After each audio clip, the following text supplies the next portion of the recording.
Siguiendo con los patrones de diseño de software, llegamos a la parte de los patrones estructurales. Y esta vez vamos a estudiar el patrón estructural adapter.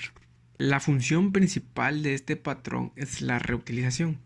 El adaptador va a ayudar que dos clases que no fueron diseñadas para trabajar juntas lo puedan hacer. Esto resulta bastante útil en ciertas ocasiones.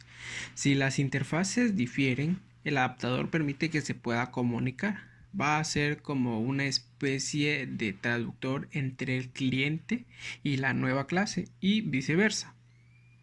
El adaptador es el que se va a encargar de traducir eso que nos está pidiendo el cliente en términos de la nueva clase y lo que nos está dando esta clase en términos que entienda el cliente.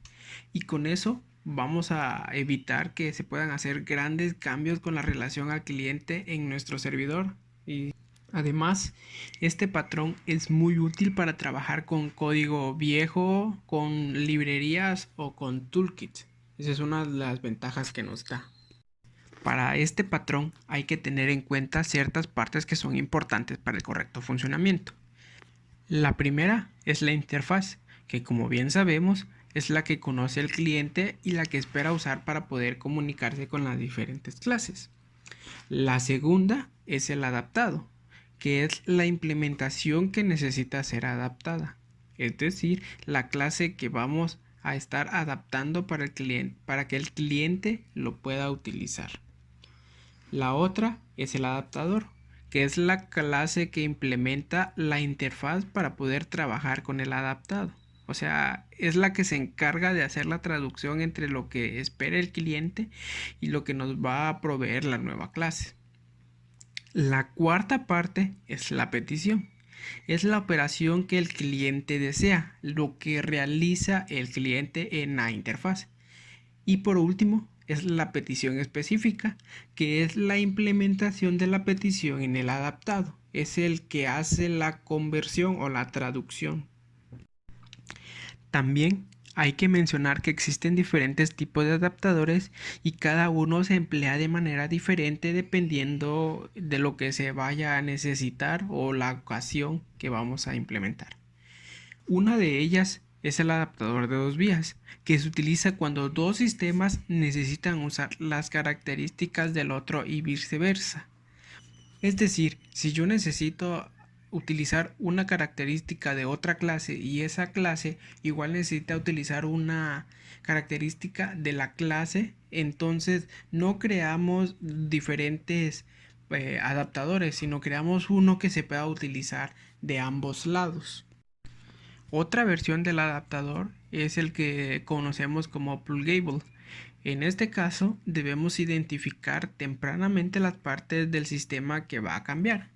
Podemos identificar dónde posiblemente se van a hacer cambios. Esto es para agilizar el proceso. También debemos mencionar que en este modo de adaptador, las clases pequeñas, que son las que tienen menos métodos o se utilizan poco, van a tener mayor participación en este tipo de adaptador. Para poder entender este patrón, vamos a utilizar un ejemplo. Supongamos que ustedes tienen un sistema y este sistema trabaja con ciertas clases, las cuales están presentadas en una interfaz. Entonces, el cliente como tal se comunica a través de esa interfaz con esa clase y nos manda las peticiones. Pero posteriormente nos llegan una o más clases con las que tenemos que trabajar. Pero estas clases nuevas presentan una interfaz diferente. Es decir, los métodos se pueden llamar de manera diferente. Aquí es cuando entra el patrón y nos va a ayudar a adaptar esas clases en particular para que determinado cliente las puedas utilizar. Para lo que se utiliza este patrón en este tipo de casos es para evitar modificar el código cuando no podamos tener el código fuente de las nuevas clases que nos dan y no podamos modificar sus entradas, entonces utilizamos este adaptador para poder comunicarnos con ellos. Ahora vamos a hablar sobre el patrón de diseño bridge. Bueno, este tipo de patrón es similar al adapter y ahorita vamos a ver por qué. Bueno, este patrón sirve para desacoplar la implementación de la abstracción. Aquí El término abstracción lo vamos a implementar como aquello con lo que queremos trabajar. En lugar de trabajar de forma concreta, lo haremos de una forma abstracta. Este patrón es muy útil cuando tenemos una versión nueva de un software, pero también una versión anterior y ambas versiones van a ser utilizadas por el cliente. Así podemos trabajar con las versiones anteriores y con la versión nueva del sistema o del software. El patrón bridge va a proteger de cambio al cliente. ¿Por qué? Porque el núcleo de nuestro sistema siempre va a trabajar en términos de una clase. Lo que quiere decir es que el núcleo de nuestra aplicación no cambia de código, pues trabajamos con una abstracción y no con un código concreto que nos vemos forzados a cambiar.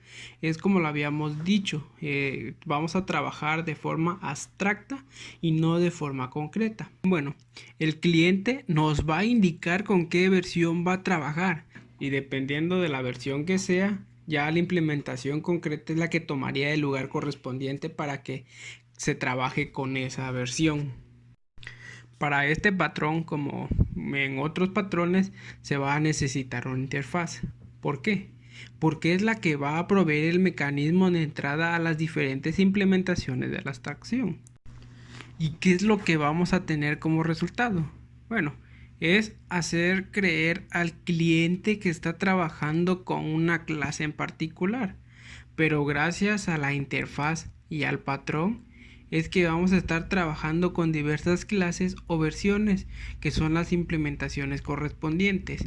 El usuario cuando esté interactuando va a pensar o va a ver que solo está trabajando con una, mientras en la parte, pongámosle backend, es la que se va a estar encargando de trabajar y hacer las conexiones, en este caso los puentes, con las otras clases, con las otras versiones, para poder así trabajar y hacer pensar al cliente que es solo una con la que está trabajando. Las partes importantes de este patrón es la abstracción, que es la interfaz que el cliente ve y conoce. La operación, que es el método que invoca el cliente. El bridge es la interfaz que muestra los comportamientos que pueden variar en la abstracción. La implementación N, que es las diferentes implementaciones de la abstracción. Y por último, la operación MP, que es el método que implementa las operaciones.